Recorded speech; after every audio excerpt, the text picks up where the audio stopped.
Laboratorio de Biología General, Práctica 1, el método científico.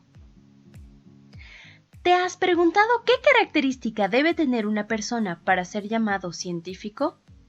Pues nada más y nada menos que es una persona que utiliza el método científico para contestar interrogantes. ¿Pero qué es el método científico? Es un proceso organizado, lógico y objetivo que permite entender eventos y predecir sucesos en el futuro que sean similares. Consta de 5 pasos. El primer paso es la observación del entorno, seguido por la identificación de un fenómeno, lo cual va a generar la formulación de una pregunta. Después, procederemos a formular una hipótesis, que es una posible explicación a ese evento. Posteriormente, se procederá a experimentar para, con los resultados, analizar si es que nuestra hipótesis estuvo correcta o no. Adicionalmente, podemos tomar en cuenta un sexto punto, que es la difusión de resultados o comunicación científica cuando nuestros resultados son de gran relevancia. En el esquema a continuación se pueden observar los pasos del método científico con algunos adicionales como teoría y ley o principio. Una vez que una hipótesis ha sido probada y se demuestra que ésta es correcta, se convierte en una teoría. Y una teoría que se puede repetir múltiples veces y que se cumple siempre, se convierte en una ley. Para poder entender mejor lo que es el método científico, propongamos un ejemplo.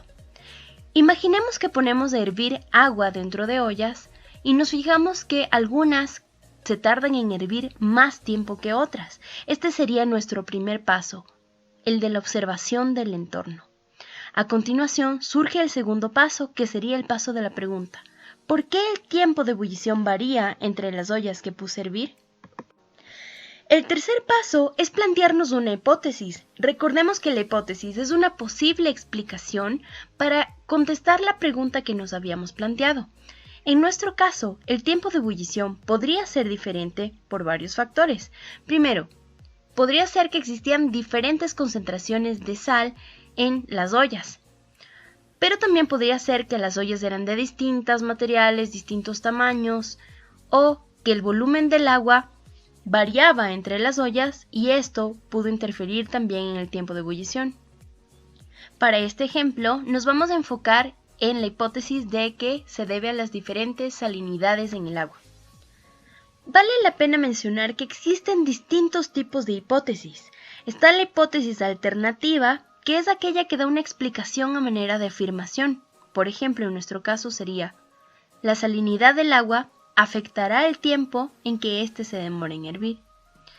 También tenemos la hipótesis nula, que es lo contrario de la hipótesis alternativa y es una explicación a manera de negación. Generalmente incluye el no. En nuestro caso sería: la salinidad del agua no afecta el tiempo en el que éste se demora en hervir. A veces puede ser útil utilizar el sí y entonces. Por ejemplo, si varía la salinidad del agua, entonces el tiempo de ebullición variará. Puede ser bastante útil para poder plantear las hipótesis alternativas.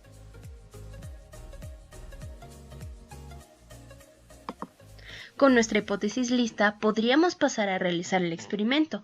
Sin embargo, es importante mencionar que antes de realizar el experimento, este debe ser diseñado. En este diseño debemos tomar en cuenta las variables, los controles y la disponibilidad de materiales para poder proceder a realizar el experimento. Existen dos tipos de variables: las variables dependientes e independientes. Las variables independientes son aquellas que van a ser modificadas para ver el efecto que tienen sobre las variables dependientes. En nuestro caso es la concentración de sal que coloquemos en el agua. Mientras que las variables dependientes son aquellas que van a ser medidas, dependen de la variable independiente. En nuestro caso sería el tiempo en el que el agua se va a demorar en hervir. Recordemos, sin embargo, que existían otras posibles explicaciones, como el tamaño de la olla o el volumen del agua. Estas también son variables que en nuestro experimento deben mantenerse constantes para que no nos afecten los resultados que vamos a obtener en cuanto al tiempo. Por eso es importante que se mantenga el tamaño de los contenedores y que estos sean del mismo material. De igual manera, el volumen del agua deberá ser el mismo para todos los casos. De esta manera no nos afectará nuestros resultados. Con esto en mente, podemos pasar a diseñar nuestro experimento, para lo cual es necesario que se tenga en mente el objetivo. Nosotros queremos probar las diferentes concentraciones de salinidad y cómo éstas afectan en el tiempo de ebullición. Por lo tanto, se colocarán 6 contenedores con concentraciones de 10, 20, 30, 40 y 50% de cloruro de sodio, y uno de ellos no tendrá cloruro de sodio. Este será nuestro control. Un control es aquel que no tiene el tratamiento y por lo tanto nos permitirá ver condiciones basales. Con los resultados que vayamos recopilando, podemos armar tablas y gráficos con los cuales podemos exponer nuestros resultados de una manera más visual. Observemos esta tabla. En la parte superior tiene el número de la tabla y el título. En la parte de abajo tiene una fuente. Algunos datos pueden ser representados en gráficos como el que se encuentra a continuación, que es un gráfico de dispersión. Obsérvese que el título del gráfico se encuentra en la parte inferior, mientras que en el eje de las X se encuentra la variable independiente y en el eje de la Y la variable dependiente. Es muy importante no olvidar colocar las unidades en las que estas variables están representadas. El gráfico que observamos revela una clara relación entre las dos variables, la concentración de la salinidad y el tiempo de ebullición. Mientras la salinidad aumenta, también incrementa el tiempo de ebullición. Con esta información podemos proceder a evaluar nuestras hipótesis. Recordemos que la hipótesis que va a ser evaluada siempre es la hipótesis nula, y se dice que ésta está rechazada o que no es rechazada. En nuestro caso, nuestra hipótesis nula era: la salinidad del agua no afecta el tiempo en el que ésta se demora en hervir. Hemos comprobado que la salinidad sí afecta el tiempo en el que ésta se demora en hervir, por lo cual rechazamos nuestra hipótesis nula. En esta práctica realizaremos un ejercicio utilizando las propiedades del agua, por lo que hay que revisar un poco de generalidades. Una molécula de agua está compuesta por oxígeno y 2 hidrógenos. El oxígeno le da una carga parcialmente negativa y los hidrógenos una carga parcialmente positiva, por lo que es una molécula polar. La polaridad le permitirá formar puentes de hidrógeno con las moléculas aledañas, lo cual le conferirá características especiales que mencionamos a continuación. El agua tiene varias propiedades, por ejemplo, la cohesión y adhesión, que permitirán que se dé la capilaridad, la tensión superficial y que es un solvente universal. La fuerza de cohesión es aquella que atrae y mantiene unidas a las moléculas de agua entre sí. Por otro lado, la adhesión es la capacidad que tienen estas moléculas de agua de pegarse, adherirse hacia las paredes del contenedor donde se encuentran. Juntas, la adhesión y la cohesión permiten que se dé este fenómeno conocido como capilaridad, que es la característica del agua de poder trepar por sitios estrechos. Este es un proceso de suma importancia, ya que es lo que permite a las moléculas de agua subir a través de las raíces para poder alimentar a la planta. Habíamos hablado sobre la fuerza que tienen los puentes de hidrógeno cuando se encuentran en grandes bloques de cuerpos de agua. Son tan fuertes estos enlaces que el basilisco, que es el reptil que se encuentra en la parte derecha, puede caminar sobre el agua sin hundirse, y un zancudo puede flotar también sobre el agua. Es además el culpable de que los planchazos sean tan dolorosos. Habíamos comentado que las moléculas del agua son polares. Esto quiere decir que van a ser buenos solventes para otras moléculas polares. Esto lo convierte en el solvente de la vida. Este es el final del video introductorio. Te recomendamos ver el video 2, donde se detalla la metodología para la práctica del método científico.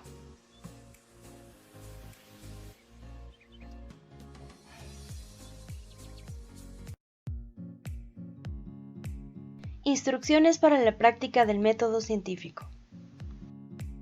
Antes de comenzar la práctica, es necesario que hayas leído la guía de seguridad en el laboratorio, donde se detallan las reglas a seguir y cómo deberás comportarte mientras estés realizando experimentos en el laboratorio de biología. Por ejemplo, deberás utilizar las barreras de protección adecuadas como guantes o gafas de ser necesario. En la práctica de hoy realizaremos dos ejercicios. El primero, un experimento probando las propiedades del agua, y el segundo, una colección de macroinvertebrados en ríos diferentes. Esta práctica consiste en aprender a reconocer cuáles son las variables y a plantear hipótesis. También aprenderemos a colectar datos y a escribirlos en el cuaderno de laboratorio. Finalmente evaluaremos las hipótesis planteadas. Para el ejercicio 1, por favor, prepara un vaso con agua, una servilleta de papel, lápiz, una regla y un cronómetro. En la servilleta traza una línea con un lápiz que se encuentre a 3 centímetros de uno de los bordes. Corta la servilleta en la mitad para que tengas material para repetir el experimento 2 veces. Una vez que ya tengas la servilleta lista, llena un vaso por la mitad con agua. Sumerge la tira de servilleta hasta la marca con lápiz durante 3 segundos y sácala. Si deseas, puedes adicionar unas gotas de colorante vegetal para observar mejor. A partir de que se saca la servilleta del agua, comenzar a medir el tiempo con el cronómetro. El objetivo es medir en centímetros el desplazamiento del agua sobre la marca que hicimos con el lápiz. No te olvides de identificar en este experimento cuáles son las variables dependiente, independiente y de proponer una hipótesis. ¿Cuál de las propiedades del agua que vimos previamente crees que es la que le permite subir al agua a través de la servilleta? Para el ejercicio 2, utilizaremos un simulador. El objetivo de este experimento es analizar si es que existen diferencias entre los macroinvertebrados encontrados en ríos que tengan presencia humana y en ríos que estén lejos de la presencia humana. El término macroinvertebrados ha sido utilizado para englobar a insectos, moluscos y anélidos, que en este caso son los que encontraríamos en ríos. Se ha observado que existen algunos macroinvertebrados que pueden ser utilizados como indicadores del estado de un río. En esta imagen para nuestro ejercicio se pueden observar cuáles son los organismos sensibles a la contaminación. Probablemente si es que tenemos un río que está contaminado, no encontraremos este tipo de organismos. Debajo podemos observar organismos que son medianamente tolerantes a la contaminación y pueden sobrevivir un poco de ella, y organismos que serán resistentes a la contaminación. Por lo tanto, en nuestro experimento realizaremos la captura de estos macroinvertebrados en 2 ríos. El River 1 o río 1 será aquel que está lejos de un poblado, mientras River 2 estará cerca de un poblado. Al abrir el simulador encontraremos que tenemos justamente el río 1 y la opción que dice Click here to collect macroinvertebrates. Aplastar esta opción para poder realizar la primera colecta. Anotar cuántos organismos se colectaron y cuántos de ellos son resistentes, sensibles o medianamente tolerantes a la contaminación. Para realizar una segunda colecta, aplasta de nuevo la opción Click here to collect macroinvertebrates y así 5 veces. Después de terminar las 5 colectas, podemos pasar al río 2, donde seguiremos el mismo procedimiento. En este ejercicio, ¿cuál crees que son las variables dependiente, independiente? No olvides proponer una hipótesis nula y una alternativa, y anotar los resultados en el cuaderno de laboratorio que te servirá para después realizar el reporte al final de la práctica. A pesar de trabajar en casa, no olvides dejar tu mesón de trabajo limpio. Y buena suerte.